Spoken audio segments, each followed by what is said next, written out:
কোত্থেকে আসবে ফ্যামিলি কার্ডের টাকা, কোত্থেকে আসবে কৃষক কার্ডের টাকা, কোত্থেকে আসবে তাদের উদ্দেশ্যে বলতে চাই, এই জনগণের টাকা আর পাচার হতে দেব না আমরা। জনগণের টাকা দিয়ে জনগণের জন্য কাজ করা হবে, জনগণের অর্থ দিয়ে দেশের জন্য কাজ করা হবে, দেশের ভাগ্যের পরিবর্তনের জন্য কাজ করা হবে, জনগণের জন্য কাজ করা হবে। কাজে ইনশাআল্লাহ টাকার কোনো অভাব হবে না।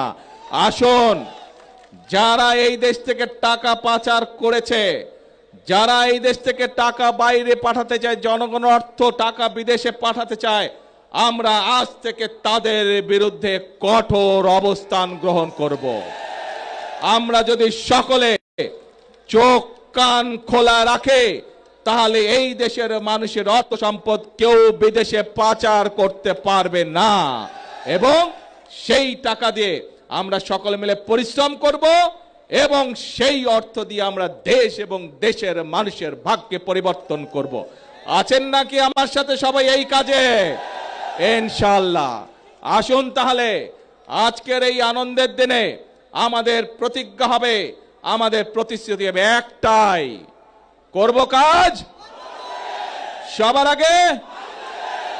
এবং একই সাথে আরেকটা নতুন কথা বলি, করব কাজ গর্ব দেশ, সবার আগে বাংলাদেশ, সবার জন্য বাংলাদেশ।